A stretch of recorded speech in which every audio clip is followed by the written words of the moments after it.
Welcome, welcome.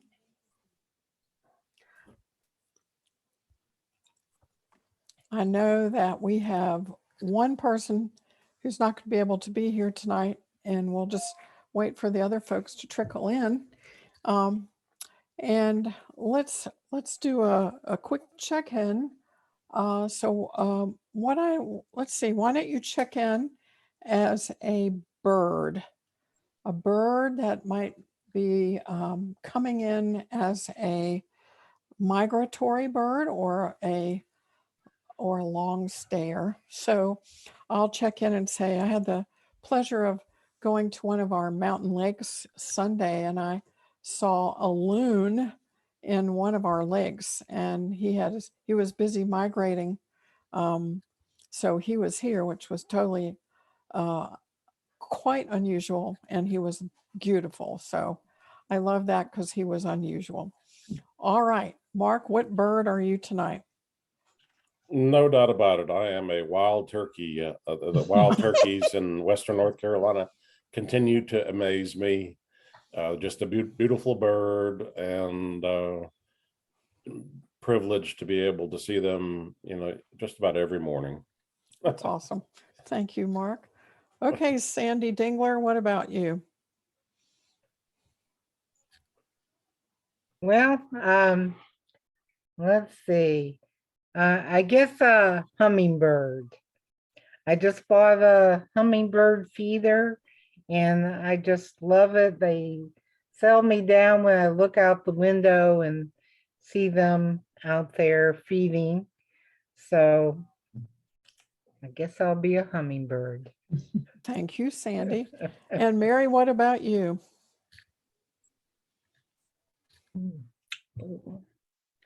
I don't really know a lot about birds, so I don't know. I guess I'll just say I'm a blue jay. Okay. Well, thank you, Mary. Thank you. Okay, Marcia, what about you? I would say a dove. A Would be a dove. Yeah. So is there a particular dove that's endemic to Wyoming? That's a good question. I don't know the answer to that. Okay. Okay. We have mourning doves here, so. Oh, okay. So I, just thought I'd ask that. Okay, well, thank you. Okay, Kelly, what about you?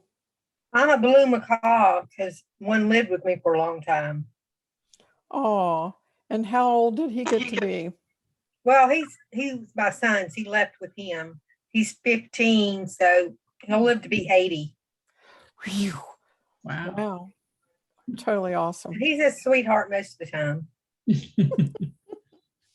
Thank you. Okay, Stella, what bird are you?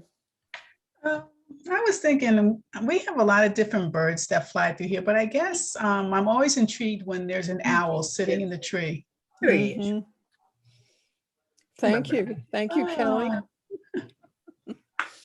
Do you know what kind of owl is sitting in the tree? No, I don't know much about owls. I know it's pretty much the same one that comes different times of the year, but no, I don't know much about owls. I just think, it's kind of fascinating. They find their way here. Mm-hmm. Mm-hmm. True. Thank you. And Sue, what about you? What are you tonight? We're checking in as birds. Hi. It would be between an owl and a duck. We used to have a family of mallards that would come every year and raise their babies in a little wetland area right behind our house when we lived in Massachusetts, which is many, many, many years ago. So I was always so happy with the dad and the mom and the way they took care of the babies. So I think they're pretty cool. Thank you. And Sarah, what are you? I will say I am a heron this week. They're very precise and they have a lot of rituals. And that's been part of my self-care this week, is really having plans and being very precise about what I'm doing. Oh, that's awesome. Thank you, Sarah. All right. Well, I'm going to introduce Sarah first, and then when Sarah starts, Sarah, if you want to go around the classroom and ask them what state they're from, and so they can introduce themselves to you. Is that okay? All right. So we are 100% completely amazed that we have Sarah Benoit here tonight to be with us to tell us about her her work. And I'm just going to introduce her. So she has worked in web design and search engine optimization. You're going to hear that acronym SEO and social media since 2003. And she's been teaching classes on related subjects about all of this since 2006. She is president of her own company called Creative Original, and she's built a wide variety of small business websites over the years, including mine. As co-founder and lead instructor for the JB Media Institute, Sarah leverages her years of experience as a digital marketing strategist, and she creates timely, relevant, and engaging training content, which you're going to find out in a minute. Sarah speaks, trains, and presents on digital marketing topics at conferences and events throughout the year in the Southeast and beyond. She received the 2017 Women Executive of the Year Award from Woman Up at the Asheville Area Chamber of Commerce. That would be in North Carolina. And she was inducted into Asheville's 40 Under 40 in 2013. And she's a graduate of Leadership Asheville 31. She's also a 2017 graduate of Hive Global Leaders Program. And so she is an extremely able, amazing speaker, and you are going to be entertained and learn a lot from her tonight. So buckle up your seatbelts because she's going to blow you away. All right, this is Sarah Benoit. Thank you, Sarah. Thank you so much, Karen. So I love the idea of all of you just quickly sort of introducing yourself, telling me where you're at, and maybe just in a sentence or two, sharing with me how you've gotten into making this sort of career shift. And what I'm thinking is I'll choose somebody to go first. And when you get done, if you could just call out the next person's name and then they'll do it, then you can just pick another person. And I'm just going to look at who's right next to me. And I'm going to start with Stella, if that's okay. Stella, you're muted. Thank you. Sorry. Hi, Sarah. I'm in Maryland. I'm in the DC, Maryland, Virginia area, and I've been a nurse, I feel, my whole adult life. But this isn't really out of the realm of what I want to do. I've done case management. I've done correctional nursing, and I've joined the Holistic Nurses Association, got my doctorate in psychology. So I figured I could put all of it together and be a patient advocate. Awesome. Very cool. And can you pick Oh somebody? yeah, I'm to go sorry. next? Marcia, you're next. Hi, Sarah. Welcome, and thank you for coming to share your knowledge with us. I am in Wyoming, just moved from Wyoming. I've been doing COVID relief travel nursing for the past 2.5 years and am very ready to shift gears. So I've been doing nursing for a long time and always end up sitting on the side of the bed talking to the patients and the families. And so this just seemed to really fit into place for the direction I want to go. So, Right. Mary? Hi, so I'm Mary Perez, and I am a maternal newborn nurse for 16 years. I recently became certified as an integrative nurse coach and working toward certification, board certification as a holistic nurse. It's been my dream to have my own business, to coach, to nurse coach, you know, and when I say nurse coach, it doesn't mean I'm just coaching nurses. That's not what it means.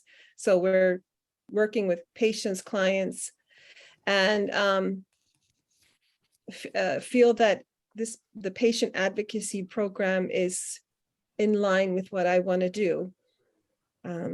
So that's where I'm at. Excellent. Oh, and I live in New Jersey. Oh, that's where I grew up.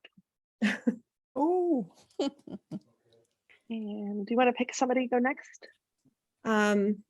Kelly. Hey, I live in Alabama, work in Georgia. And Karen can tell you, I really knew nothing about what this was. But I saw something on the weekend and the class started on Wednesday, and I had a meeting with my boss that Wednesday during the day. And basically they told me I couldn't make sure patients were taken care of. It was quantity over quality. I'm like, okay, I know what I'm going to do now, but it's been my passion. I've been written up once in my life and was told my problem was I was a patient advocate to a fault. So that's where my heart lies, and I naturally am. And today I keep doing what I'm doing. If they fire me, they fire me. I'm not going to let a patient go without getting what they need. So what I do now is I tell them, we've been friends for a long time, right? Let me give you my number. And they go, huh? I'm like, yeah, don't you want to catch up later?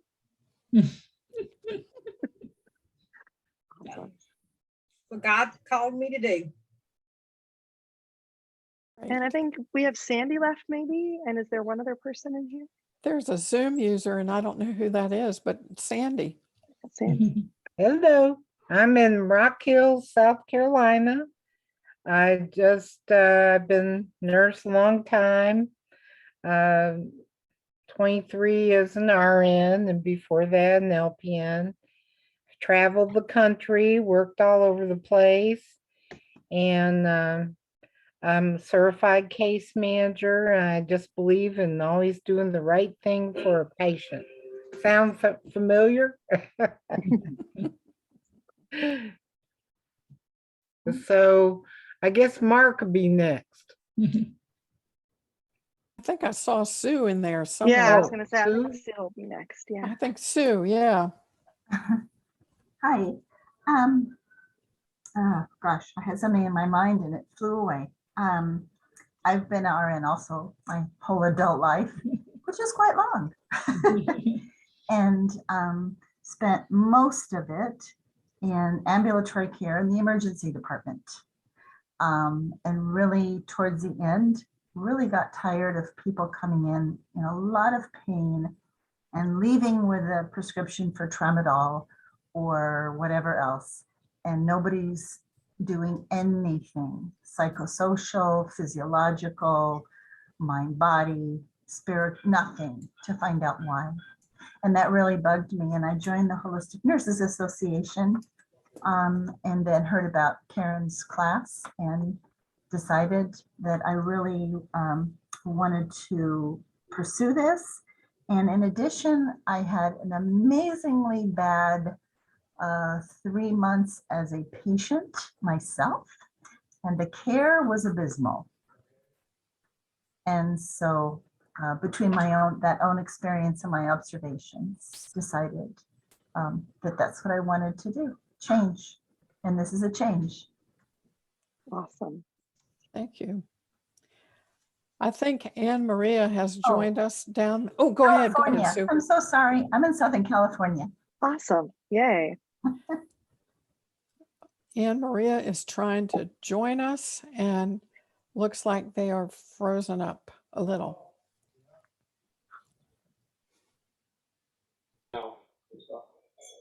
Hi, it's Anne Maria. Hi, Anne Hey, Maria. welcome. Thank you. You're going to be under my name. Did you want to, Anne Maria, just introduce yourself and tell us where you're from and how you decided to join the program? My name is Anne Maria Capacet. I've been a nurse for 52 years. I'm a critical care specialist. I'm from New York. My background has always been critical care. Although I diversified and went, moonlighting in different areas, so I could pick up skills in many different forms of nursing. I've been an assistant administrator for 50 years, and I'm looking to retire and to start my own business because I've really been an advocate since day one, I think. Awesome. I found Karen on the Facebook, and I said, wow, this is something I really would like to do, and I hope I can bring it, to the table cool stuff that from my past. So I'm very happy to join everyone since I try to catch up on the courses and I've seen a lot of where everybody's from, the diversified family of our class. So I'm glad to be here.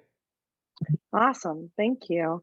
And I will say, yeah, we've got people from all over the country, which is pretty cool. So I'm excited about that tonight. So as we go through tonight, I wanted to just encourage everybody that you can feel free to chat in questions if that's easier, or feel free to just unmute and say, hey, I want to ask something as we go along. And I will just prepare you that you're probably not going to remember everything that we talk about, and you're not going to be able to write down every single thing that I say. So I am going to be sending Karen the updated PDF of our slides. And so you'll get a copy of all of my slide decks, and you'll be able to go back through everything we talk about and click on links and explore different things. So like I said, as we go along, the biggest thing that you can do tonight, I think, is if there's something that we're talking about that gets you excited, if there's something that we're talking about that kind of piques your interest, or, you know, let's say tomorrow or this weekend, you're thinking about class and you're like, oh, that one nugget of something, it really stuck with me. With all digital marketing, that's how you want to start, right? So a lot of people that are running their own businesses, they're not marketing experts. They might not know anything about it. And so in order to start learning, you want to start with things that get you excited and are easy.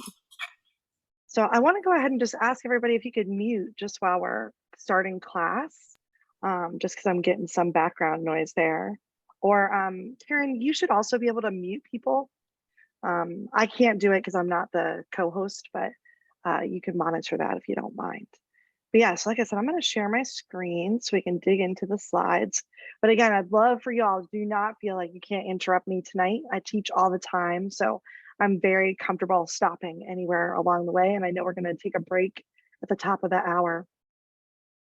So tonight we're going to talk about, excuse me, a few different things related to digital marketing and communications. And we're really going to talk in more depth about websites and how to set them up, because when I first met Karen, and she was making a very similar transition to what all of you talked about, going from being in nursing for 40 years into wanting to do her own practice and really change her focus, one of the first things that she did was approach me to build a website. And you know, one of the things that I love is not only do I get to do the work, but I've been teaching the work for the last 15 years. And so I love to work with people that are empowered and really want to sort of understand the process. And I know there's a lot of people where marketing seems very scary and like something you might want to avoid. But I will just encourage everyone, if you're going to work for yourself or start a company, even if you hire other people to do the marketing, you have to be a part of it. You actually have to contribute to it. You have to be able to have conversations and guide the people that you hire about what you're trying to create. So you might not know how to do all the marketing things, but you really are going to want to know how to talk about them. And that's really what we're going to touch on tonight, right? Which is how can you really prepare yourself, not just to be a business owner, run your own business or work for yourself, but how can you be prepared in some ways to think out into the future, what you want to do with marketing, and also start to feel more comfortable talking about it and contributing to it, right? And we're going to talk about why those contributions are so important. And like Karen said, even though I work in a different field than all of you, I am about to embark in 2023, I'll hit my 20 years of working for myself and having my own companies, which is a huge deal. I actually can't even believe that I made it. And so I really want to encourage you that, you know, I did not start out wanting to be a business owner. I didn't know anything about business. I call myself an accidental entrepreneur because I just got laid off of my job in corporate healthcare, in which I was miserable anyway. And when I got laid off, I was trying to figure out what I would do, and I knew I couldn't keep going in the world. I worked for a PPO network. I knew I couldn't just continue down that path, and I wanted to do something new. And so I met somebody else at the time who introduced me to search engine optimization, which Karen mentioned, which is the art of getting more traffic from Google, particularly, and other search engines. And even though I had no technical background, I studied biblical literature in college. I had one class on computers, and I used to bring my pillow at 8:30 in the morning and sleep through it because I was like, oh, I'm never going to need this, right? Even though I had no context for technology or software or even digital communications for the most part, I really found a passion there. I learned all of it myself, and I completely sort of changed my life when I was 26 years old. And that has continued to become the cornerstone of my whole professional career. So I don't believe that you have to have expected to be in business or that you know how to do business. I still think the business world, especially now, is ready for all sorts of different kinds of people to jump in and stake their claim as an entrepreneur. And it does take, I think, a lot of bravery, and it takes some effort in the sense that you have to be consistent and commit to the process. But it is a really powerful process, and it's really liberating. So I'm excited to hear how many of you are making a big shift in your lives, as part of this. So as somebody who's in marketing and been doing it for 20 years, what's funny is I hate all the words that have to do with marketing. I even hate the word marketing. I think it's stupid, and I think it has a bunch of weighty negative connotations. I think we have a very consumer society, and historically speaking, a lot of marketing has been very gimmicky and very much about manipulating people and selling people things they don't need and so on and so forth. And I just want to say it doesn't have to be that. That is definitely part of our history, like our historical experience with everything from advertising to public relations to social media, all these different things. We kind of have this historical way of looking at it and seeing that sometimes it's not the greatest, sometimes it's kind of toxic, it's not always positive. But I think as people who are going to step into working on our own, and like I said, having our own businesses, we get to define what marketing really is. And so I often tell people that I think marketing is just relationships. And in order to build those relationships, you have to make emotional connections. And in order to make emotional connections, we have to tell stories. And so marketing really can come from a very authentic and creative place. And it can be something that is actually really empowering rather than something that feels like a burden. And when you first start out, one of the things you'll hear people talk about is you have to develop a brand, right? You have to develop a brand, or you have to do your branding. And I wanted to clarify really quick, like what branding really is, because a lot of times we think of the colors, the logo, the name of the company, the business cards, the flyers, maybe even just the sales that you're doing, right? Like, how are you connecting with people? But at the end of the day, branding is really at its core, it's the feeling that people get when they work with you. And everything that you're doing to communicate who you are and what you do and why you do it should be a reflection of that feeling that you want people to have, or feelings, right? So even though, yes, it translates into visuals and verbiage and the way that you present your image, at its core, it's really about how you make people feel and what it is that you want them to experience, whether they're talking to you on the phone, whether they're actually sitting in front of you, working with you, whether they're visiting your website, whether they're on your Facebook. And this is one of my favorite quotes, but my favorite part of this is the end, which says, the brand is what remains after the marketing has swept the room, right? So if you think of your marketing as a tree with all sorts of different branches, and those branches might be your, like I said, your website, your brochure, all these different pieces, your social media, your email marketing, all the different things that go in are kind of different branches of the tree. But the roots of the tree, right? The roots of the marketing tree are the brand. They're sort of the cornerstone of the foundation that you're standing on. And so I feel like whenever you start to do marketing, and especially in the digital world, there's lots of stuff to do. It can feel confusing. I always tell people, whenever you start to feel confused or stressed out, go back to the brand, go back to the roots, right? Because that's going to remind you why you're doing all this. And it's going to remind you what motivates you, what fuels your passion.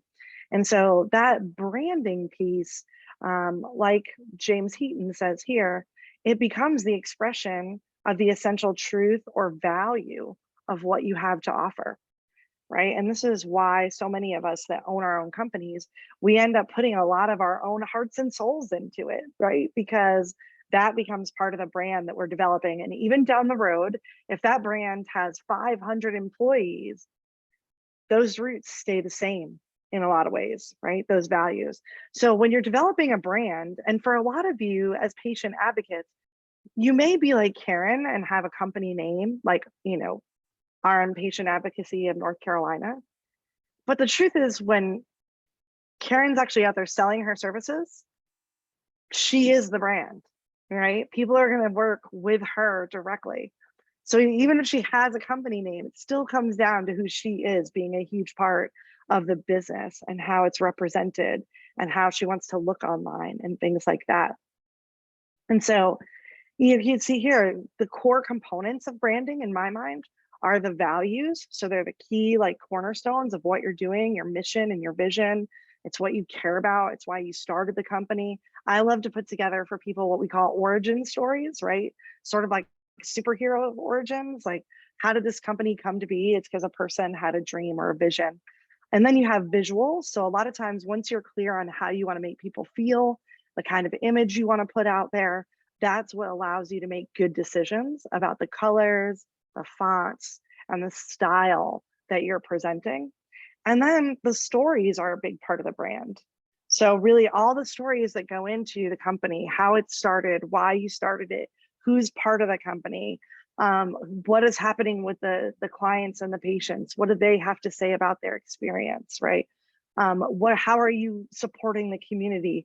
How are you looking to change the industry? I heard all of you talk a little bit about, you know, wanting to get out of kind of the idea that healthcare kind of has to be this cold place where people don't care as much and the quality of care is not there. So how are you trying to change the world? How are you trying to impact the industry? How are you trying to change people's hearts and minds, right? So when you develop a brand, all of these things are part of what you're developing.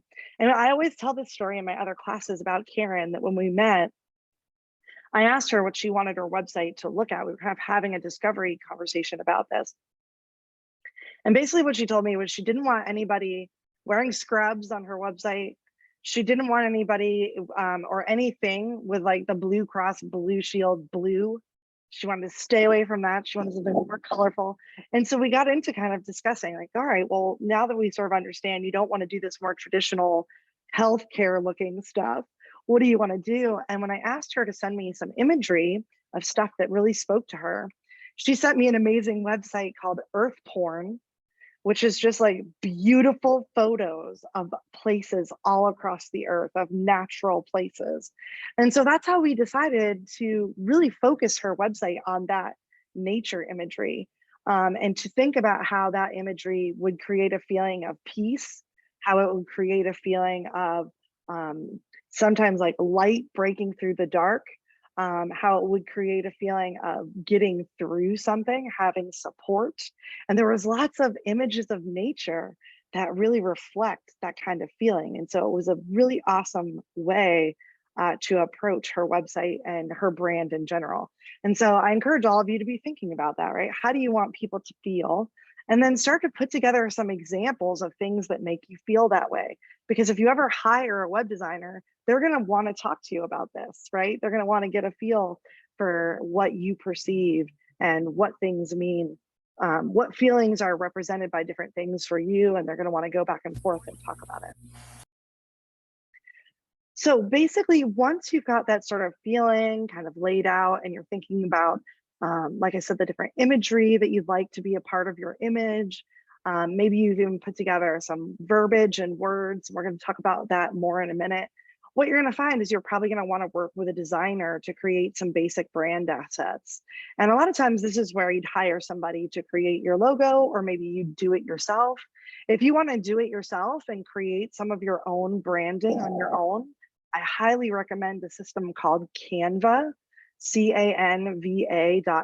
It is awesome. I mean, it doesn't really replace hiring a professional designer, but it will give you like the beginnings of a brand that then you could give to a designer later and have them like evolve it forward for you. And they have a lot of beautiful things in there. So I've used it quite a bit to save money with other clients. And It is really a strong system.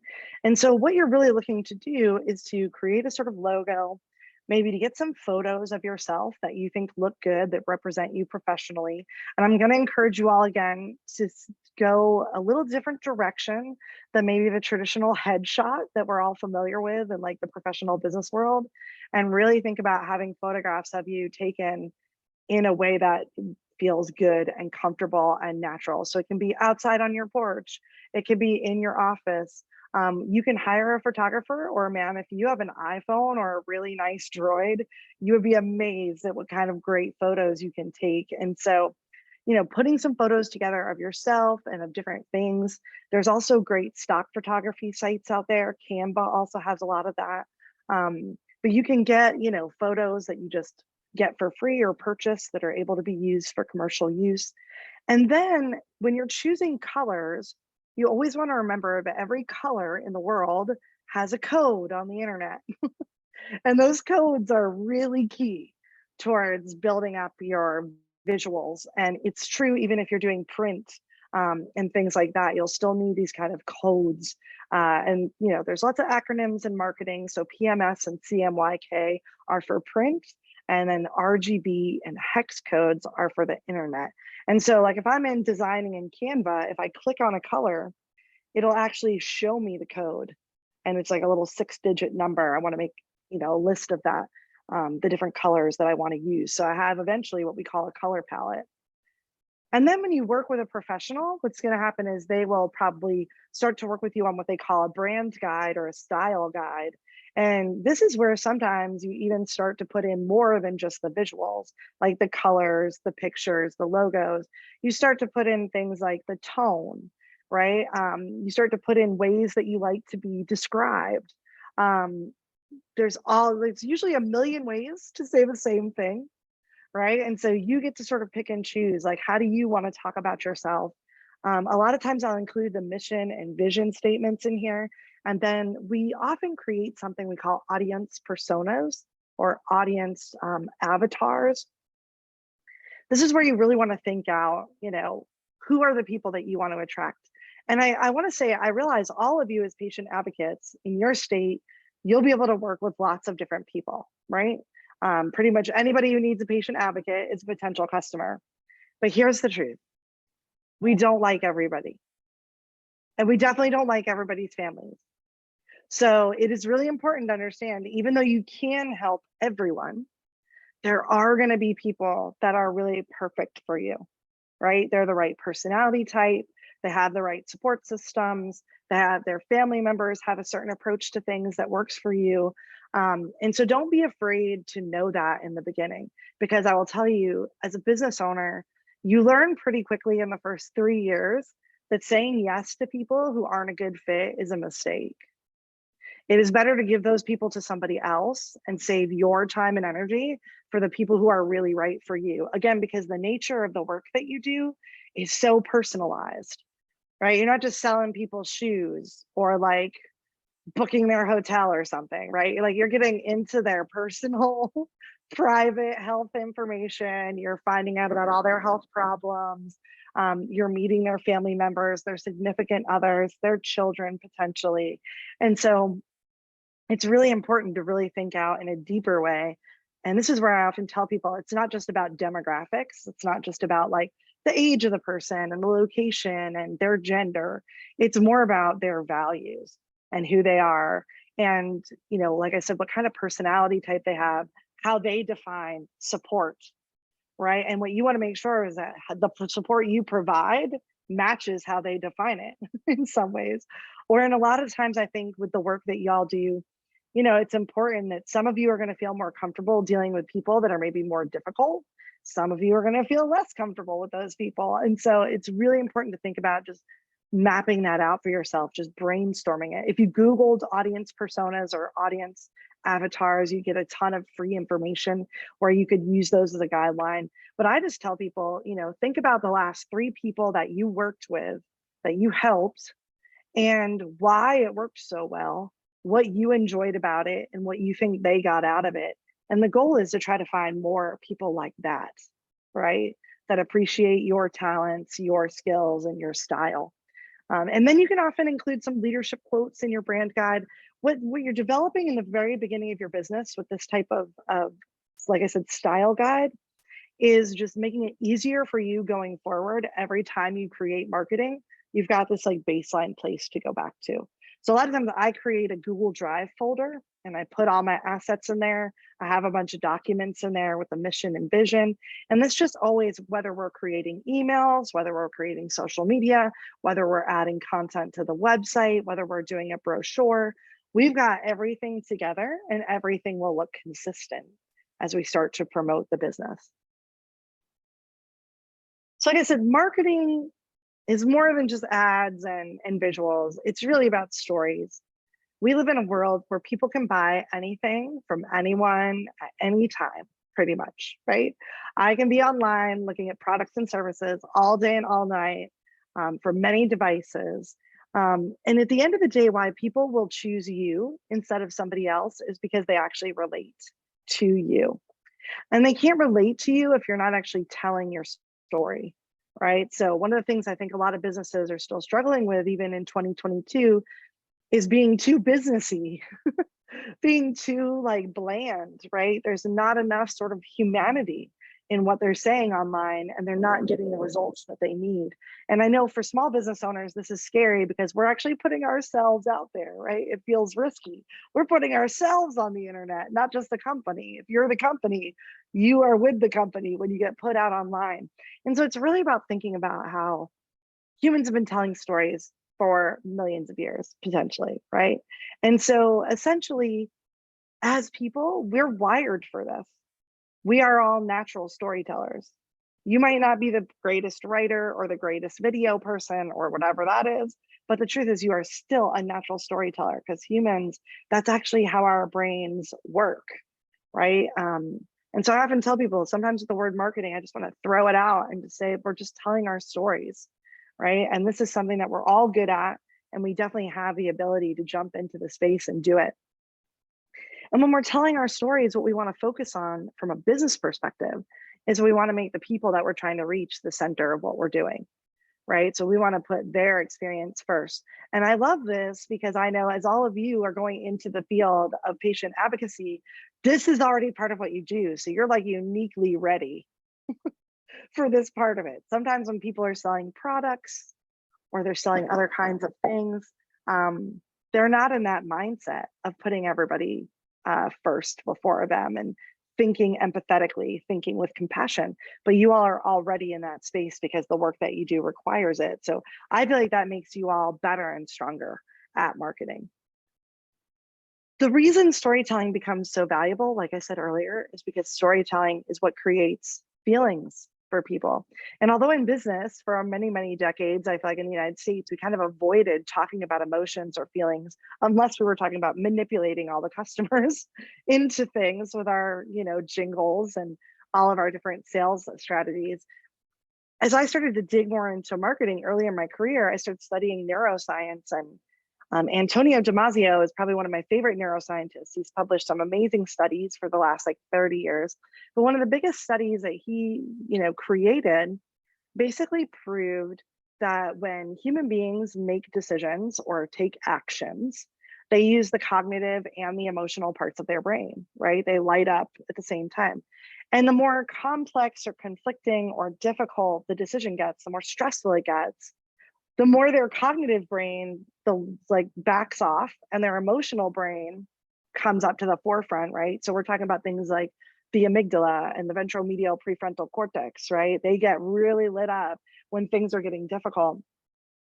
And so this is why we really see in marketing, we have to make a real authentic emotional connection with people, because that's what's actually going to allow them to decide to call you. It's what's going to allow them to decide to click on your website. It's going to allow them to say yes to your services and products, right? That actual emotional connection that you're making, the feelings that they have about you, the trust. the belief they have in your skill, all of those things will lead them to say yes. And so the stories are what create those feelings, right? Not just saying, hey, I sell this or I offer this service, but really saying, I offer this service and this is why. I offer this service and this is what I've seen happen, right? It's that storytelling that actually makes you memorable and it makes you shareable, and it actually creates revenue at the end of the day.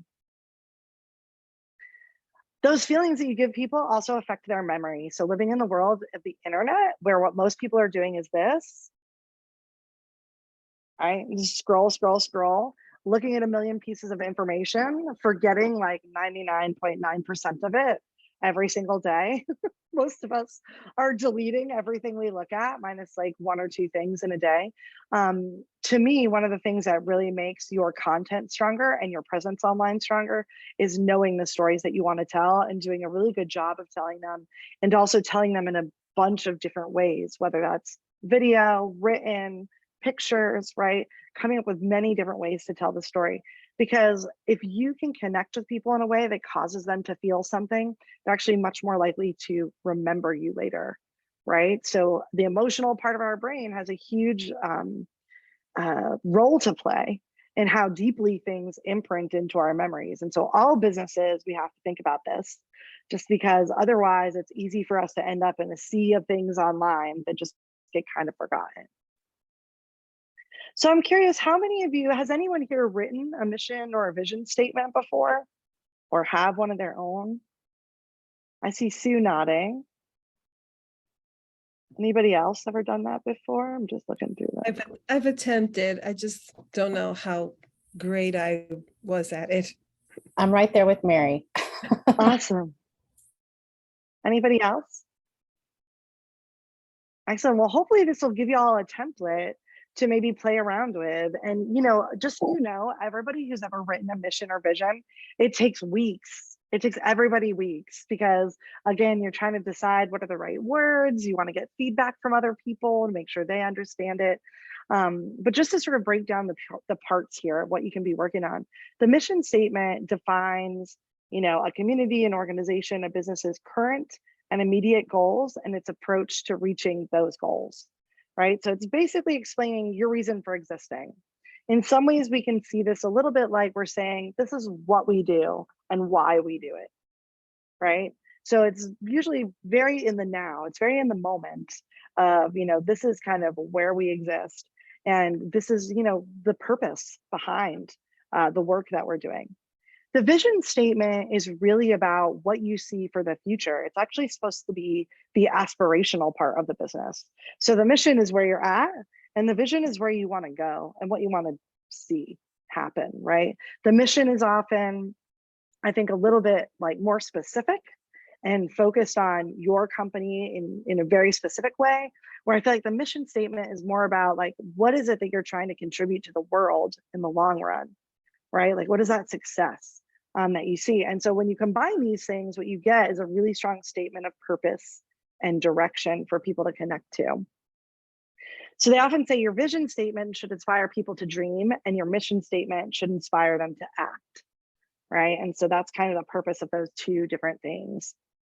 And so why is this important? Again, early on in your business development, this is a really key thing, I think, to start with, because it really solidifies your values and it solidifies, like I said, that understanding of the feeling that you want to create with people.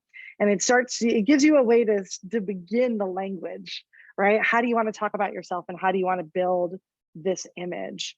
And so these are just some things that you can think about as you're writing your mission and vision, right? Like, what are the different things that come up for you when you think about your top priorities, you know, when you're thinking about the day-to-day work and the things that you do. It's also going to really help you connect, not just with the customers, but in the long run, as you're building a team, as you're hiring marketing people or accountants or business coaches or staff members or any of that stuff in the future, as you build sort of a system of support with your business as you move forward, it's going to allow you to choose the right partners in a lot of ways, right? It's going to allow you to align yourself with the kind of people that are really on top of understanding what you're about. And then you're more likely to get results across the board with your business when that happens. So I've given you some guidelines so that you can play around with this. So the mission, try to get it down to one sentence. And like I said, it really should describe what you're going to do and why, right? Or what you're doing and why. And it's really supposed to be, like I said, this very sort of action-oriented statement, so people clearly understand the purpose behind the business. The vision, again, really want to try to get it down to one sentence. Sometimes they're even shorter, but this is really about the future that you're trying to work towards. Like I said, what's that thing that you want your business to be doing 10 years from now, 20 years from now, right? What's the legacy you want to leave is often a question I ask when we talk about the vision statement, right? And again, part of the goal here is to make sure that other people understand it, not just you. So it's great to get opinions from other folks and to ask them what they think, especially people who know you well. It's often really fun to hear what kind of language they would use when they describe you.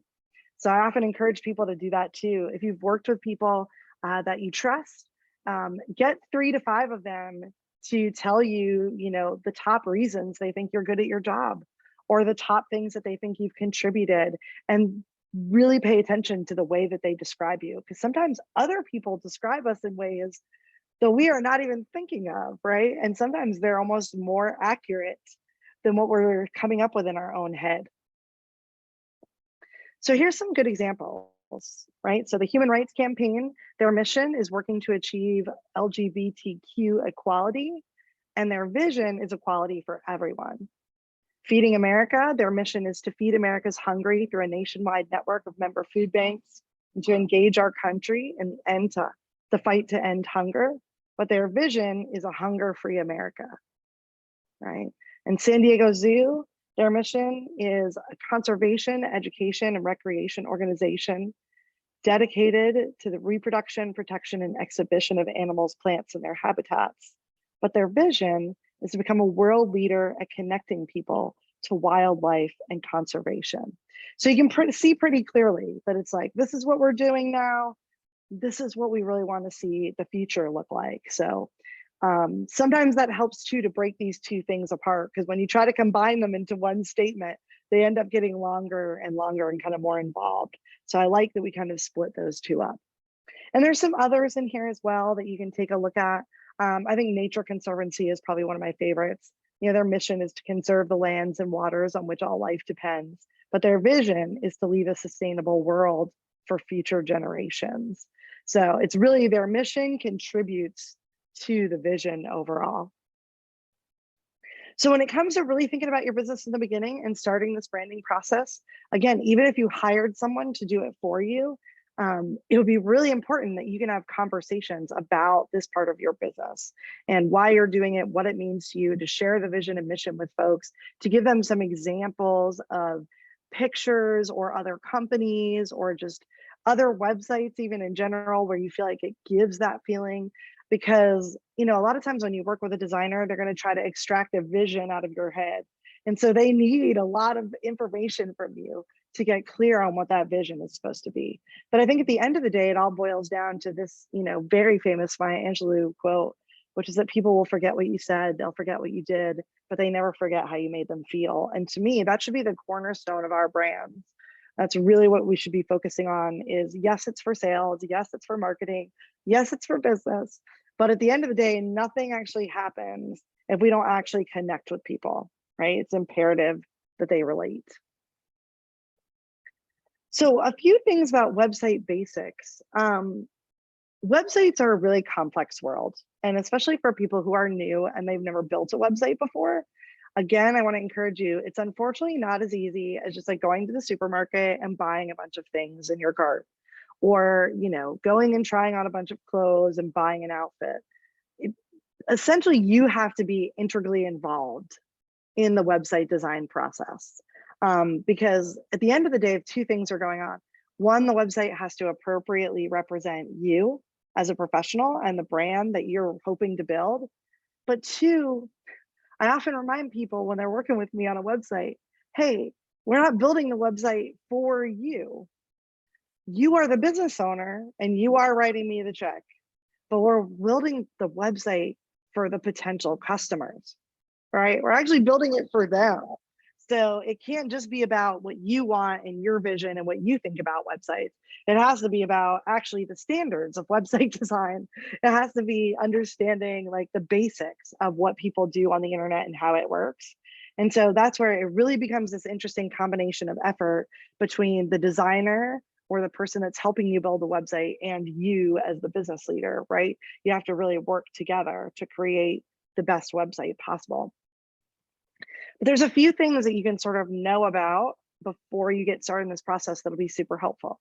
One is hosting, domains, and website platforms. So I'm going to break this down in a simple, like sort of analogy or metaphor. I'm not sure which one it is, but it's one of these. But essentially what happens when you build a website is you've got hosting, which is as if I was, so imagine your website's a house that you're going to build. The hosting is the land that you buy to put your house on, right? It's the plot of land. In real life, it's called server space. So everything that exists on the internet has to be on a server. And in order to be on a server, you have to typically pay money, right? And so it's basically like you're buying your piece of land on that server. The domain, which some of you maybe have already bought, that's your .com, your .org, your .net, whatever the address to the website will be. That's like the physical address to where you live on the server, right? So I have a space on the server, I bought that. Now I have to tell people how to get there. So my domain name becomes the address that I'm going to give them to find that part of the server where my website actually lives. And then the website platform is really the frame of the house that you're building. So every website is built with some type of platform, some type of framework. Many of you might be familiar with things like Wix or Squarespace or WordPress. All of these are website platforms. They all serve the same purpose, which is they're going to be the framework of your website, but they are all completely different pieces of software. So they're not interchangeable. It's really important potentially to even try out a few different platforms or talk to people that build on different platforms, or if you're going to build it yourself, actually test them on your own to make sure that you feel comfortable. Especially if you hire a designer, I highly suggest that you ask them to show you a website they've built before and show you what it's like to try to manage it so that you can get some eyes on it, right? Because they're all gonna, like I said, do many of the same things, but they're all gonna be very different in just like the way they're laid out, the way that they function. And so this is why it becomes really important to kind of ask some questions there. And yeah, Mary, I see your question. So hosting, yeah, so GoDaddy sells a wide variety of things. GoDaddy sells domain names, and then it also sells hosting if you want to build your website and use their server. So absolutely, you can buy the domain and the hosting from the same place. And we're going to talk about some of the other platforms that are slightly different. I will give a plug that, and this is just because I have a personal experience with GoDaddy that is pretty low quality.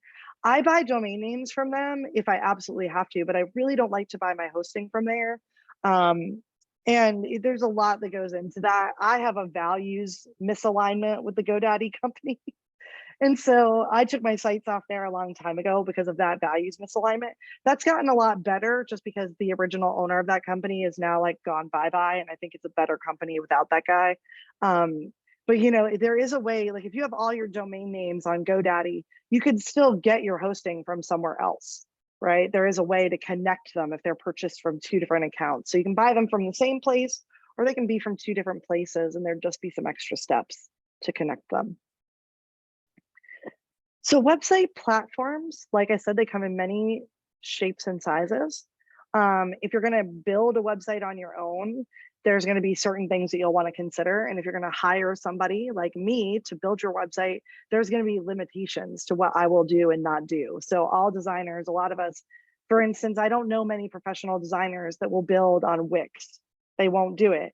Wix is a DIY system for people to build their own websites. It's not really that fun for a professional designer developer to work on that system because it has limitations, right? And like WordPress, which I think a lot of professionals use, is awesome, but it would be really difficult for somebody to build their own website on WordPress. It's like a lot of learning curve, right? And so that's why, like I said, it's important to think about testing out some things and making sure that you pick a platform that you're comfortable with. All of these platforms have what we call a CMS. which is a content management system.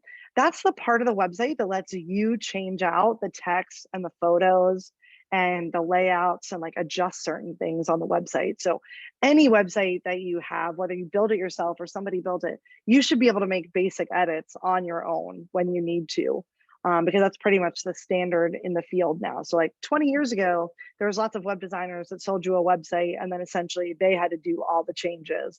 But we've moved away from that a long time ago.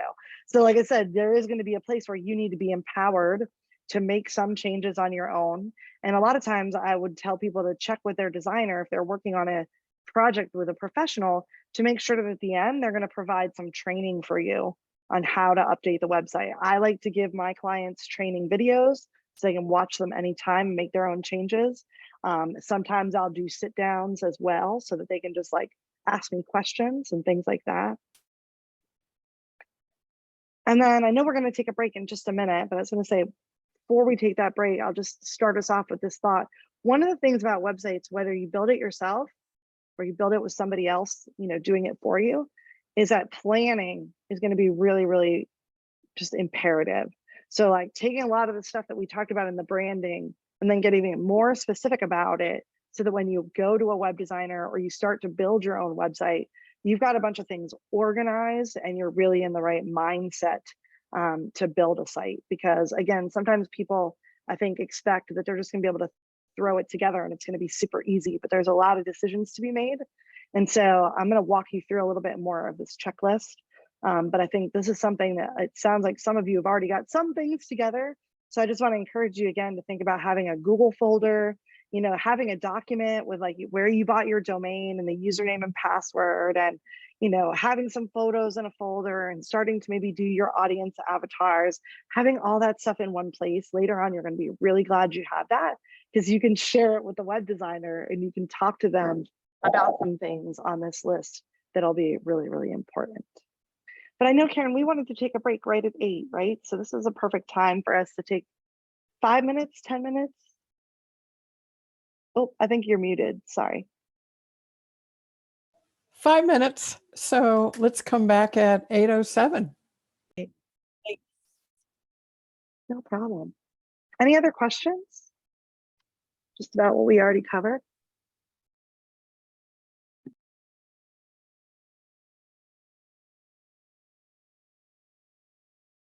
All right, awesome. So like I said, essentially, when you're doing your branding piece and your mission and vision, you're starting to put together all the components of your sort of brand image, what's going to represent you online.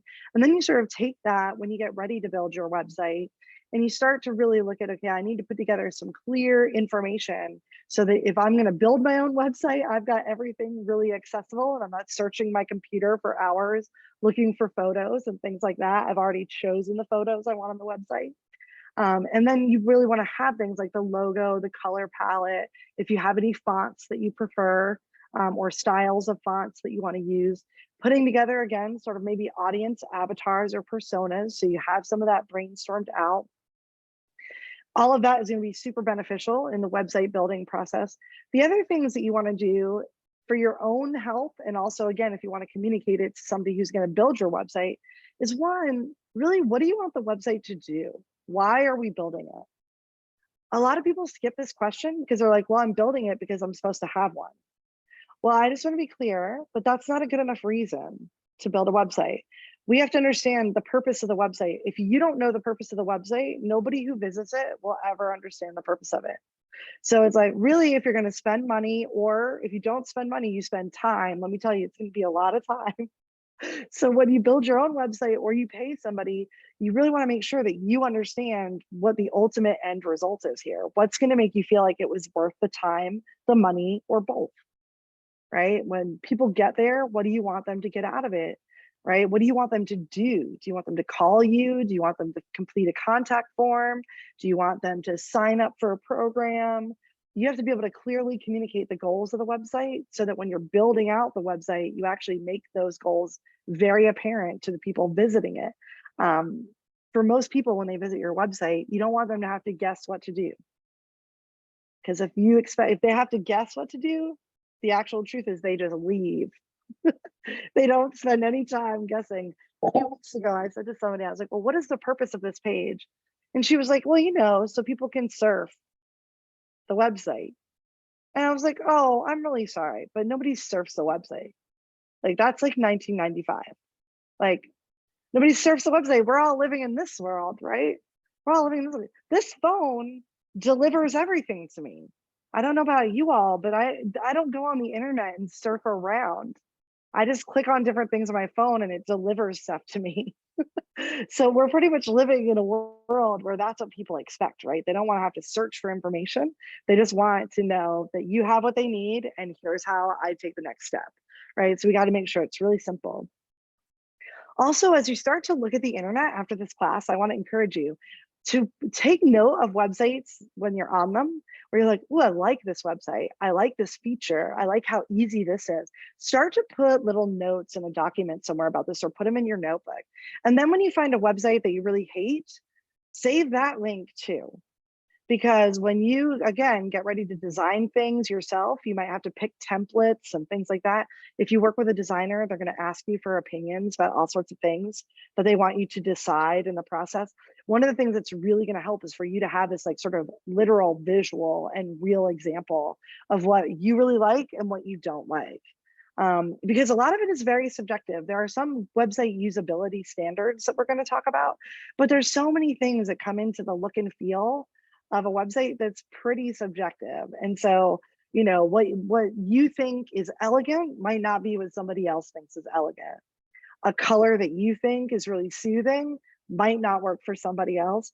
And so when you're saying, you know, I want it in blue, it's really, I get a kick out of sometime. I had a client not too long ago, probably 2 years ago, where we built the whole website and she sent me some notes about it. And her note was, I need the blue to be bluer. And I was like, that does not make sense. You know, do you understand why that makes no sense? Like, I can't, what does it mean to make it bluer? Like lighter, brighter, darker, more blue green, more blue purple? Like, where are we going, right? And so I sent her all these like palettes with the codes. And I was like, I need you to give me a code of what blue or blue means to you, right? And so that's the kind of things where you have to have examples of like the blues you like, the greens you like. If you don't have the codes, the designer can get the code for you, but they're going to need an example of what you're talking about. And then the last piece of the puzzle that once you're looking at websites, I think becomes easier is to outline what you think the pages on the website should be. And essentially that's what we call the navigation, right? Like it's the buttons you click. So often you'll see home, about us, contact, services. Those are all common pages. You might have a blog, that's a whole separate system, but it'll have a page called blog, right? And so you really want to outline that as well to have some ideas for what type of content you're going to be creating. Because whether you hire somebody or you build it yourself, most of the time you're going to end up writing the website. And if you hire somebody to write the website, you're going to have to explain to them what pages of the website they're writing and then what you want on those pages in some ways, right? What you expect to see there. And so this is where just starting to brainstorm that. And again, when you're paying attention to what you like and don't like, I think it becomes easier because you start to like see the ideas in action, you know, and say, hey, they've got this great page of, you know, resources. I'd like to have one of those on my website, right? Or they've got this really great page, you know, that's explaining like what patient advocacy is. I want to have something like that too, that's more educational, right? So you can start to get ideas as you look at other websites. So are any of you thinking about building your own website? Considering it? I see a couple people. I see I see Kelly, I think is like, no way. You know, I just want to say high five for knowing that, because it is really important when you're running your own business to know what you want to learn and what you want to delegate. Because like for me, I hired a bookkeeper year 2 of my business. And literally when I hired her, I was like, I swear to you, if I ever see QuickBooks again, I'm going to throw myself off a cliff. And so like, I literally will turn off all the lights in my house and like work at a coffee shop before I ever fire you, because I never want to touch the accounting again. I am much better out there making money than I am trying to use QuickBooks, right? Like, so it's okay to decide there's certain things you don't want to do, right? In every aspect of your business. I feel it's really important. Sometimes you're going to be like, oh, I love doing this part of my business. These other things, I don't want to do them. And that's okay. That's a really important thing for us all to realize. I If would you never want to finish it because I would think I could always make it look better. Well, and I do want to say something about that, because that's an important mindset shift to have, because websites are never done. They're organic. So you will never be finished, and you should never be finished. The website should be growing and changing with your business. And technically speaking, you should be updating it almost minimally once a month. There should be things updated and changed for your website to actually do better on the search engines and to give people a reason to come back to the website, right? So we want to, that's really where we get content marketing and social media and email marketing.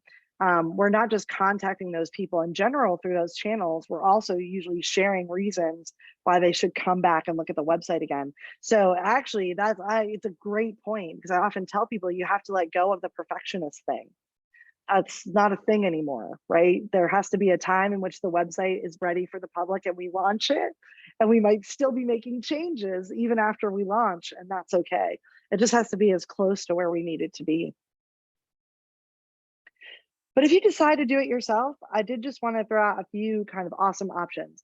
One is, if you have a business address that you're willing to put into Google, you can hide the address and then set a service area if you don't want like your home address out on the internet. But there is a great system called Google My Business. I think they're actually right now, they've changed the name to Google Business Listings. But essentially it's the same thing. They're just changing a little bit about how the system works. But this is where, if you go to your phone right now and you pull up like the Google app, or Chrome or something like that, where you can do a search on Google. If you go to Google and you put in, something like even just like doctor's office, right? And you search it, what you typically see at the top of Google is essentially what we call the Google Business or Google Map listings. And so you can see there's a little Google map at the top, and then there's these little listings, right? And they'll often have buttons that say directions, website, or click to call. And that is basically a Google Business listing. And that can operate, to your point, Mary, as a very simple option in the beginning instead of building a website. It's a great option. It helps you show up in Google, especially to people that are in your region, because it's all geolocated to the map. Very easy to set up. And you can even buy your domain directly from Google if you want in the beginning, and just have everything in the one account. But it makes it really easy for people to find you on Google, to call your office. And you can even make like a tiny one-pager website that just explains your mission and vision and who you are, right? And it sort of gives you a way to look professional before you get into the stage of building a website in a more like larger way. Some of the other DIY systems that I do like, Wix is definitely one of them. I've had a lot of clients start out with a Wix website they built themselves, and then later on, they might switch to a different platform when they're ready and they have the time to invest. They have great templates. They're pretty straightforward, and I'm pretty sure they still allow you to test it out for free. So if you want to get in there and see if you like it first, you can do that, and then you sort of upgrade in order to pay to get sort of all the features. There's another sort of do-it-yourself system called Weebly out there, and they are the same way. They have a free version. You can upgrade to do different things, but they have great templates. It's pretty straightforward. You just have to have the right photos and, like I said, all of your kind of elements chosen so that as you build, you're putting everything up there. Same with Wix. My favorite on this list, though, is probably Squarespace. I love their templates. I think it's beautiful. This system can actually grow with you over time. So you could start, you can try it out for free, then you can upgrade. It's a very small monthly fee to have a site with them. But then down the road, you could hire a Squarespace designer and they could like take it to the next level, right?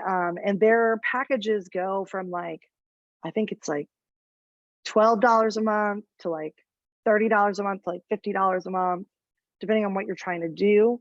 A lot of the higher end stuff is online stores, which I don't think a lot of you will need to have like an online shop. So you'll save money right out of the gate if you're not doing some type of online store. But with Squarespace, I really love them because like I said, their templates are gorgeous. They're super mobile friendly, and they've really made it like almost impossible for you to mess it up. It's like you'll try to do something and it won't let you. And it's like, yeah, you can't do that because the template's going to look weird on phones. So they're literally stopping you from making mistakes, which I just think ends up with better websites in the long run, right?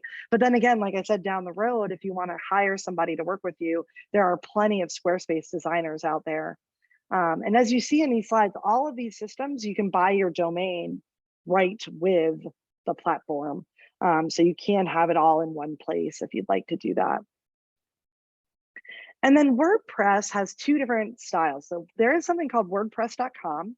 It used to be where everybody built their blogs, but now you can actually pay them and advance and build your own little website on WordPress.com.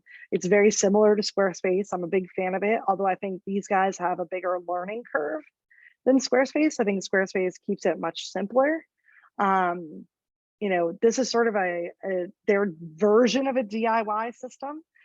Because WordPress is also what we call, it can be installed on a server. So like instead of going to WordPress.com, I, as a designer, actually download WordPress and then I build a whole custom website out of it. So they kind of have these two versions, right? The WordPress.com is the DIY version. And if you hire a professional, they're probably using this sort of installed version, which gives you a lot more just like freedom to do whatever you want. And again, these are just some notes about what I'm talking about with website designers and developers. With WordPress, when you hire, you know, like what I did with Karen, where she hired me to build on WordPress for her website, essentially I asked her to go buy her hosting and her domain, right? And then she gave me access to those things and I installed WordPress and I built it for her. The reason I did that is because I think as business owners, it's very, very important that you have the keys to your website kingdom. And the keys to that kingdom are your hosting and your domains. You never want to let your designer buy that stuff for you. It should not be under their name. It should be under your name as the owner. So just keep that in mind. Sometimes they'll say, hey, I'll sell you server space. That's fine, but you want to make sure that they give you a what we call a username and password for the cPanel for the back end of your hosting. Again, that's just because down the road, if you ever want to leave that designer, if they have the keys to your website, you can't do it. They kind of hold you hostage. And I've had a lot of clients deal with that, which is unfortunate. So I always encourage new business owners, especially, like, really understand, like, you don't want to give somebody else all the technical access. Even if you're never going to log in and do anything on your server, as the owner, you need to be the one who has access to it. And you need to be able to say to somebody, look, I'm empowered enough to know I have to be able to have control over these things, not just you.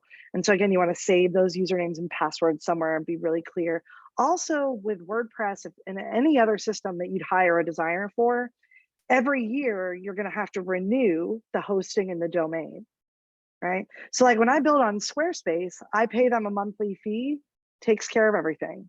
Hosting done, domain done if I want it, right? Everything is kind of complete. When I hire a designer developer, a lot of times I wouldn't want to do that because again, I'd sort of be giving them total control. And so in most ways, I'm going to be the one renewing my server, renewing my domain because I own it. So I have to make sure that I have my credit card in there. Sometimes I can buy it for 3 years or 5 years ahead, and that's fine if you want to do that. But just keeping in mind, you'll have that added expense on a regular basis. But any questions about this? About just designing on your own or hiring somebody to do it?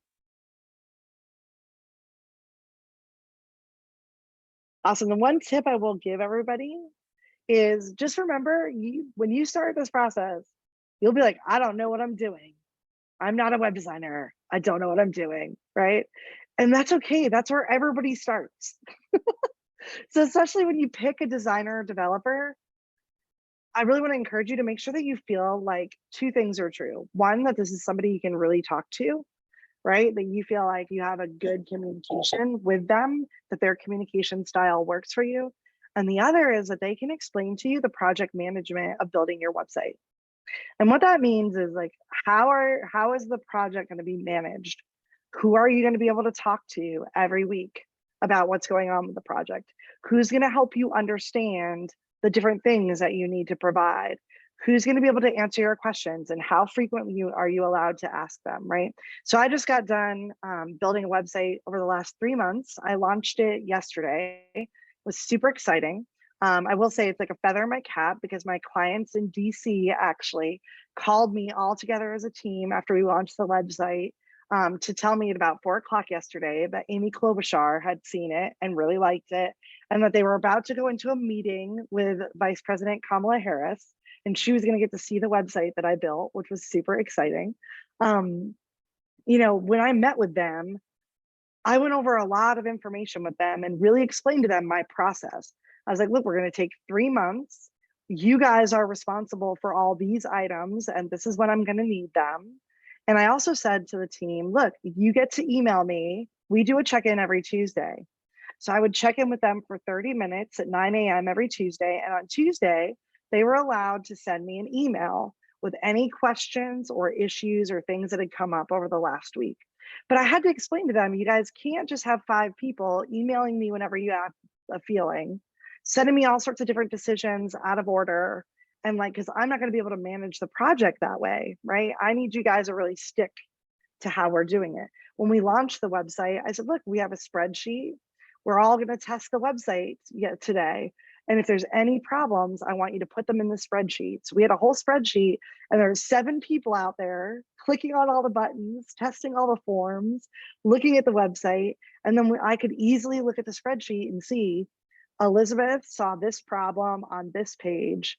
And then I had a column where I let everybody know when I resolved the problems, right? So that's how specific I can be about my process and what I expect from the clients, even down to telling them on these days, I need you to have plenty of time to work with me on the launch, or I need you to have plenty of time to approve the content this week. If you start slacking off, I'm going to pause the project until you can get back on schedule.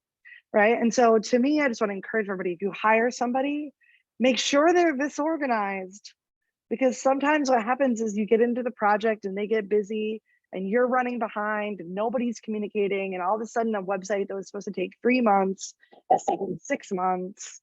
And then what happens is the web designer gets mad because things are behind. And then you are emailing them and they start ignoring you. And it's like, I've run into this so many times. So I really encourage people, find somebody that you feel comfortable communicating, and find somebody who can really explain their process to you. And Stella, did you have a question? Yes, I do. Sarah, can you just provide a range of the cost of creating a website? Yeah, sure. So I would say it really depends on how many pages, right? So the website cost comes down to a few different things. One is, how many pages do you want on the website? 2 would be any interactive features. So do you want people to complete forms? Do you want them to be able to upload stuff to you? Do you want them to be able to look at a gallery of some kind? Do you want them, you know, to click over to different places, right? So the interactivity and the total number of pages are probably 2 defining factors. That's why I said you want to outline some of that stuff early on and have examples of sites that you like and don't like. But that being said, so for me, if you're going to hire an actual like web design company, whether it's large or small, I would say you really need to be willing to spend a minimum of about $3,000 typically.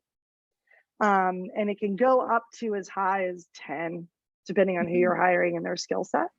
I do build some websites that are very small, and so I don't charge that much.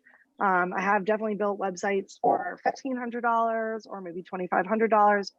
I think that's really when you're getting into the freelance world. So maybe you're hiring like a one freelancer person who builds websites, right? And it's a smaller website. So let's say it's 10 pages or less.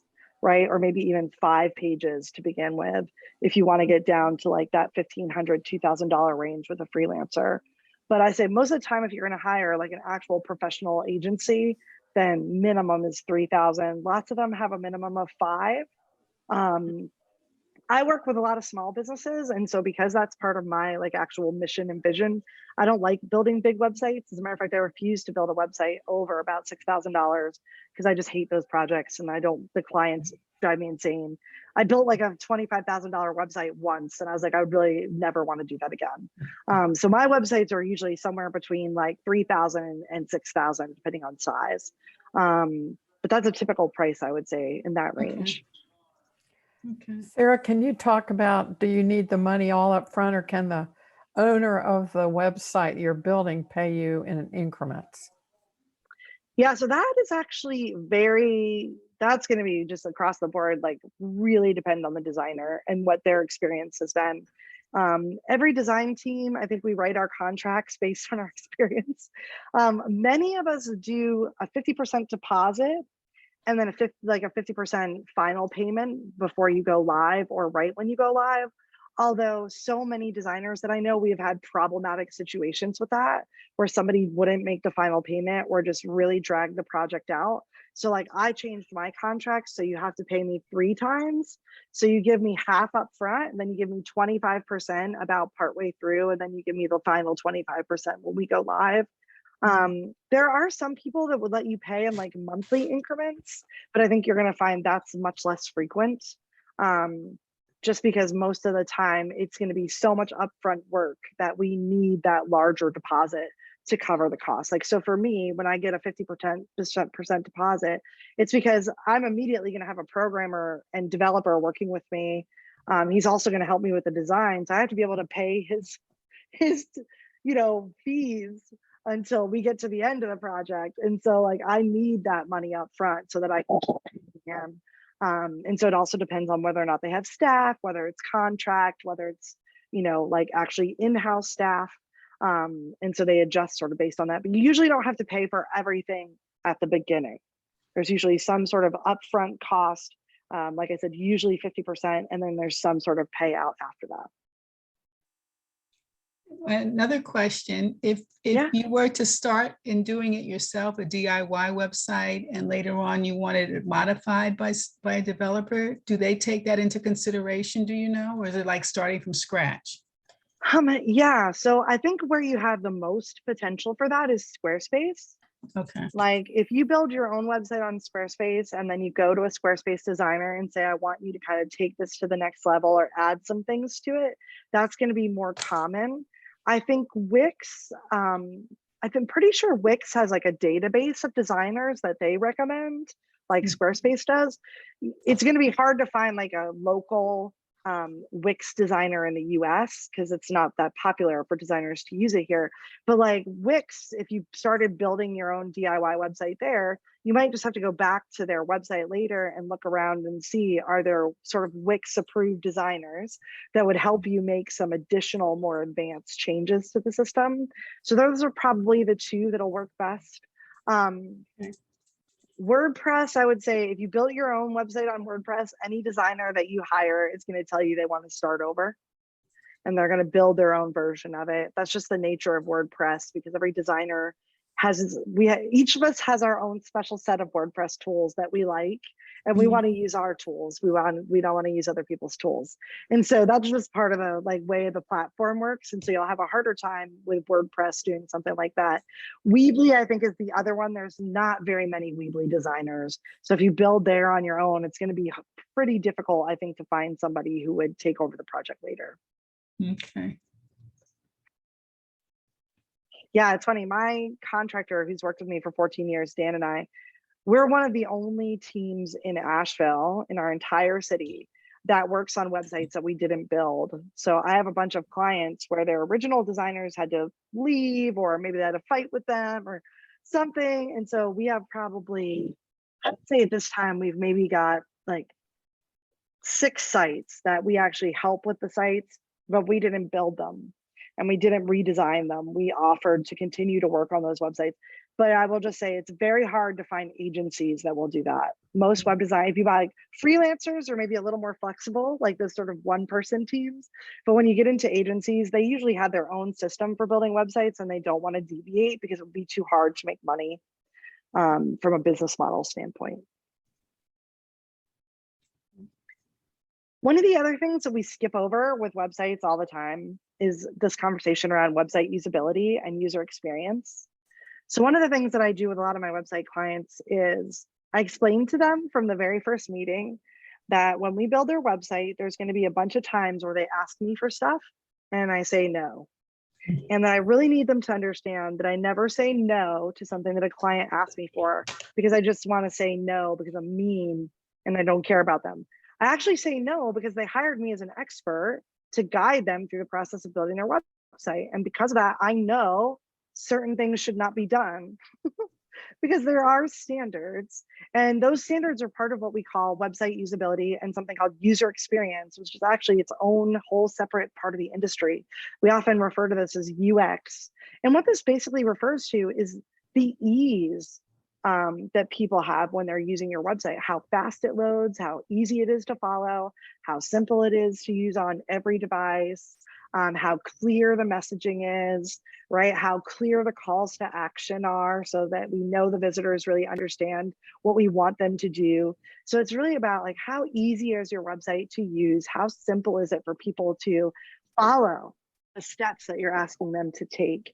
And so I just feel like we skip over this conversation a lot of times when we're talking about websites. And it's really important as a business owner that, you know, you understand this, because one, like I said, again, sometimes professionals will say no to you about certain things and they're not just doing it to be annoying. They're doing it because it doesn't meet the basic standards. And also, I think it's important because it goes back to that people first thing, right? So yes, we're building the website to represent you, but the way it looks and feels does need to represent you, but the functionality of the website has to be as simple as possible. It has to be really easy, especially in the United States. Like, we want to click one click for everything. We are like literally the laziest people on the planet, in my opinion. Like, and Amazon ruined us because Amazon gave us one click purchase, right? So, and I hate Amazon and I almost never buy on there, but most of the United States is buying on Amazon every week at this point.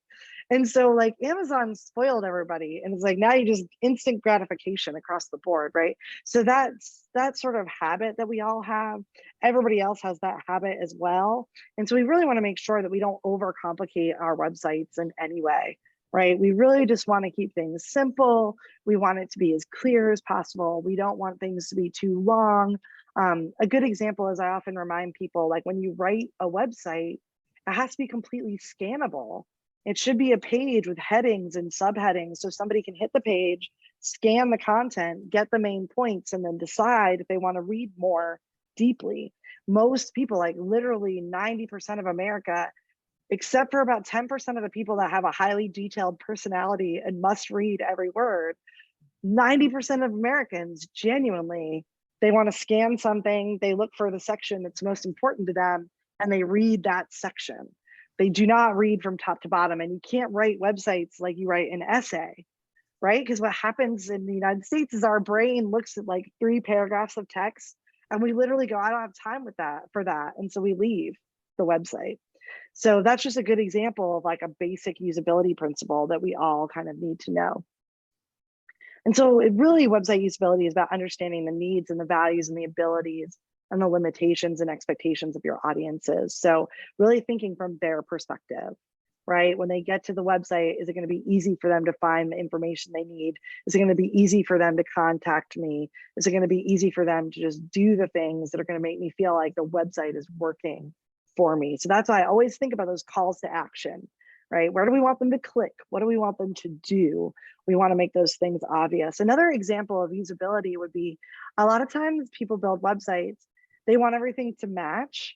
And I get it because I'm a Libra. I love to match my socks to my shirt, even people can't see my socks, right? I love that sort of stuff. But the truth is, when you have clickable things like a button or a text link, it can't match everything because it won't stand out. and people won't, their eyes won't go to the thing that you want them to click on, right?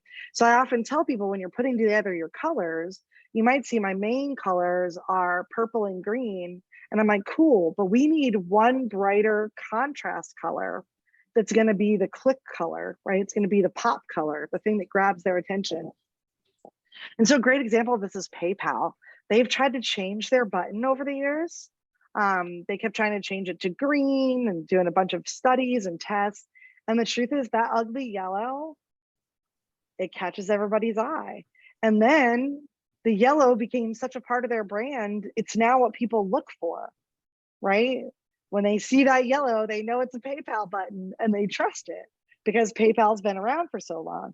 And so now they're kind of married to that ugly yellow, whether they like it or not, because it really, when they test it, it's always the thing that gets the most clicks. So I often tell people to look at those, what they call the warmer colors, the reds, the yellows, and the oranges, to find something that matches the rest of your palette that'll become that sort of pop color, the thing that sort of draws people's eyes and lets them know that there's something to click on.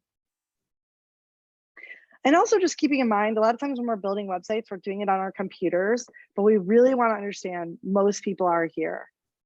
Most people are on their phones.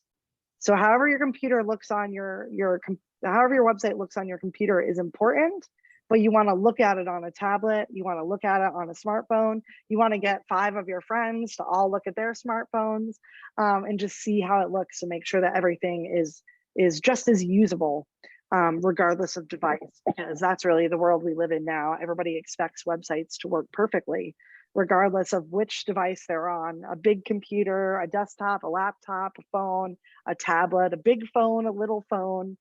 We've even got all these like Microsoft Edge and, you know, all these laptops. Like I even have one here that I work on part-time. That's a laptop, but it's very small. So it's very different than my regular laptop when I look at it, right? It's what we call responsive.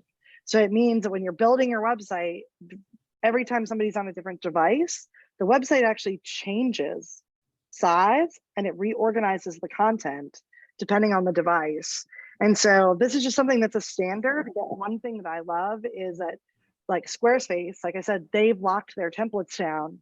So if you just follow the template, you're going to end up with a site that works on every device really beautifully. And so that's something that when you're DIYing can be super helpful. And then if you have a website, there's a great testing tool that Google gives you. It's the link that you see here. It allows you to test your website and make sure that it's mobile friendly, that it's working well, and that things are making sense. And so I often, as soon as I build a website, I go in and I do the tests and I make sure that it's going to look great on computers and it's going to look great on mobile devices. Also, one other thing you can do when you're brainstorming what you want on your website is think about the customer journey. So the customer journey is really, I think, similar to what we call sales funnels. It's the process from when somebody first meets you to when they become a customer. There might be many touch points inside of that. So in the past, we always thought of this as kind of like a vertical funnel, right? The sales funnel. Well, what's happened with the internet and this like digital age is now, instead of that, we talk about the customer journey, which is a circle. And what the internet did was create a world where I, as a consumer, know that I need a product or service. The first thing I do is go to the internet, right, to see what's available. And essentially in that process of being on the internet, I might search on Google, I might ask my friends on Facebook, I might see an ad on Instagram. And in that process, I actually expand my options from where I started, right? And so it's like, I start by saying like, I need these services and products. I'm gonna go ask and see if I can find them. And then as I do that process, I actually open up my whole world to all these different things that I have to choose from. And then as I kind of go through the circle, I start to refine my options. And then as I get down to sort of like the bottom of the circle, I start to actually make a decision.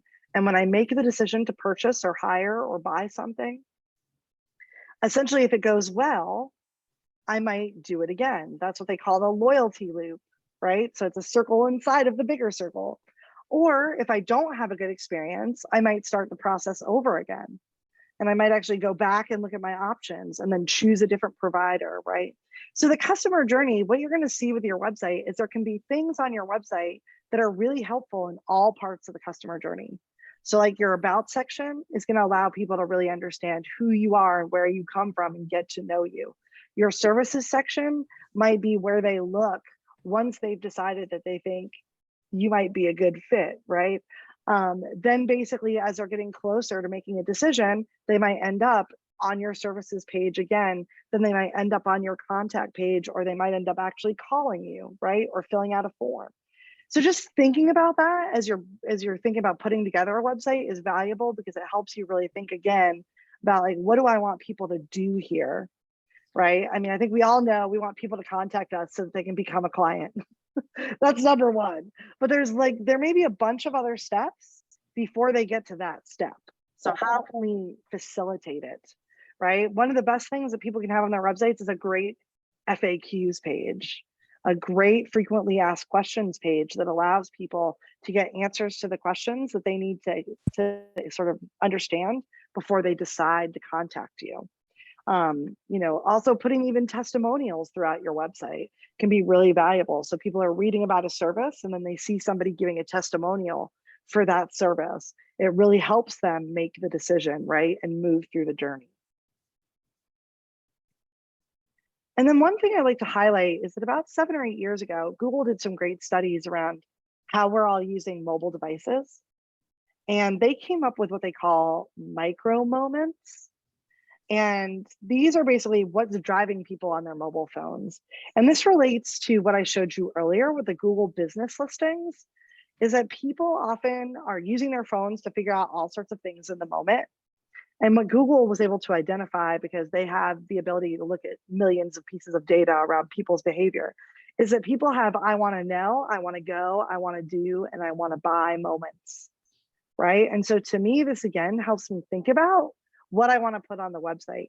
And this is why I think there's some value, especially in the work that you all do, in creating certain educational pieces of content on your website and helping people really understand the process of hiring an advocate, what you are actually going to do for them when you are working for them as an advocate, and like really thinking about the problems that you solve, thinking about the different contributions that you're going to make to their experience, thinking about why people choose to get an advocate, what really motivates them to do that.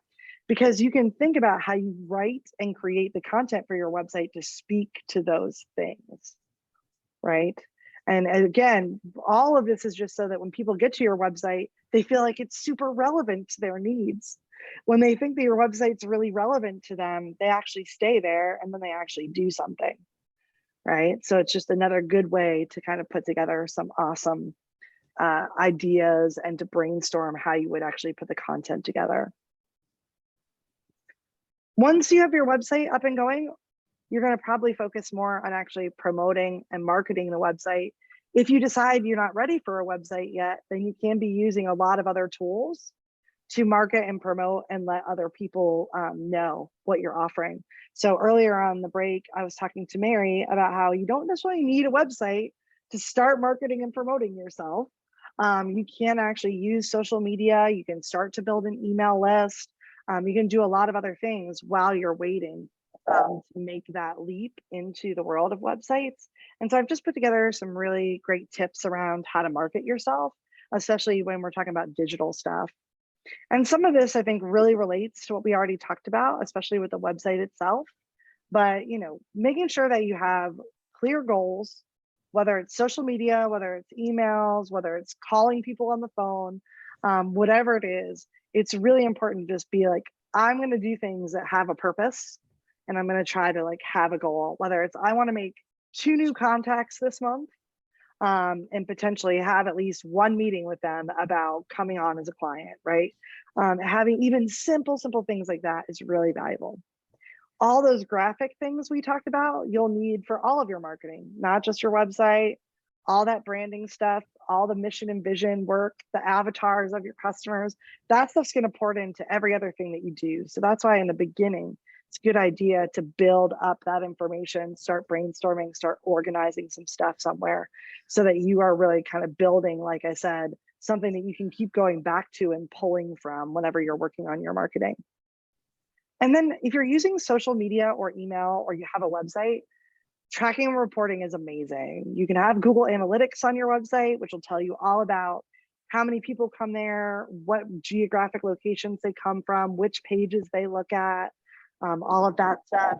All of the social media out there has free insights and analytics. Facebook has it, Twitter has it, Instagram has it, TikTok has it, LinkedIn has it. So you have the ability to really see a lot of great tracking and reporting, especially if you're working with business pages on social media. And same thing with email. All the tracking is built in to the system. So once you're paying them for your account, you're actually going to know how many people opened the email, how many people clicked on the links, how many people subscribed or unsubscribed. Also, in the digital marketing world, we do not ever have time in a class this short to dig into everything that you could possibly do. It's like literally endless. And so the one thing, if you took nothing away from tonight other than this, it would be the most important thing. You don't have to do it all. Don't listen to anybody tell you that you have to have a YouTube, or you have to have a Facebook, or you have to have a blog, or you have to have anything. You don't. The only thing you have to do is have a way to meet potential customers. But when it comes to the digital world, you could do one thing, you could do 5 things, you can do 20 things. It's literally endless. So really in the beginning, it's like, where do you feel comfortable? Where do you maybe already have some people in your network that you could build off of, right? All of that stuff. And so I just put this kind of list of all the different types of digital marketing that are out there for you to consider. Like I said, it's really a lot, right? Like I can optimize my website, build a website, I can do social media, advertising, blogging, videos, PR, email, and a lot of this stuff falls under what we call content marketing. So it's all about telling your story out in the world and giving people a way to find you. But most of all, in the beginning, especially for those of you who decide to sort of do some of this stuff yourself in the beginning, really leverage your strengths. So like I said, tonight, what got you excited? What made you maybe feel like, I'd like to know more about that. I'm interested in that. Are you a really good writer? Are you really good on video? Do you like making your own graphics? Leverage the things that you're talented at and the things that are your strengths, and then think about how you can delegate and get help with the other stuff, right? And if you don't have the ability to get that help right now, at least now you know there's going to be certain things that are not as much fun, and you're going to have a lot more focus and motivation to learn them and stick with them, right? But I always tell people with marketing in the beginning, you start out with where you feel comfortable and confident and where you're having fun. There's nothing worse than your marketing becoming like the bane of your life, right? And so there's some other slides in here just with resources that you can all sort of click through. You know, basically just tips, I think, around marketing in general, like being, you know, not afraid to experiment, being realistic about how much time you have, really having some tips on how to hire different marketing support. So you can dig through the rest of this, but I know we want to do some feedback, so I want to wrap up so we have a little bit of time here at the end. But I really appreciate y'all just listening and learning some more about this. I think at the end of the day, this quote says a lot of it, which is good marketers see consumers as complete human beings with all the dimensions that real people have. And so that's the ultimate goal. It's not about being a marketer, it's about being a human. It's about making real connections, and it's about knowing that you have something really, really valuable and powerful to offer. So I'm excited to see you all do that. Thank you, Sarah. So just a few things, 2 things before we go do our takeaways. Next week, you have 2 homeworks. We're going to talk about it tonight. One was to go find a knowledge chapter at a university near you and come next week to tell us that story of where your closest OSHA lifelong learning institute was. I put that in the chat. And the second thing is go to a community college near you to see if they have a small business center and what's the name of them, because these are going to be 2 free resources to you. Okay. Yeah, small business centers are awesome. Awesome. Like, take everything you can from them because they're funded by the government to help you. Free, free, free, free, free. Amen. All right. So let's go around our virtual room and let me ask you what your takeaways are. So Miss Stella, what are your takeaways for tonight? Oh, I'm good. I'm not muted. Wow, this is a lot of info. I'm kind of excited to start the process on my own because if I mess up, it's free. So I can always pay to have someone do it, professionally. But I'm kind of excited to start the process of, putting it together by myself. And thank you, Sarah. It's a lot of valuable information. I know I'm going to use your slides as a resource for sure. Thank you, Stella. And Mary, what about you? Yes, thank you, Sarah. I really appreciate this. This was great. For me, one of the things that stood out for me was when you talked about the ideal customer, and it's not just about, what age range and what books they read, but the values. And I thought, wow, yes, yes, that would be easier to create that kind of customer avatar. So thank you. Great. Thank you, Mary. And Sue, what about you?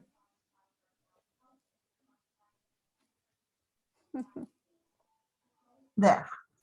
I did take notes and pictures, but the one comment that she made, there were so many and they were great, that the website's never done, that it's organic, that it's changing and updating. And she suggested once a month, maybe take stock of it, I would think, and see what could stand to be changed, and to let go of the perfectionistic view. That was good, I think, for me. Thank you, Sue. And Marcia, what about you?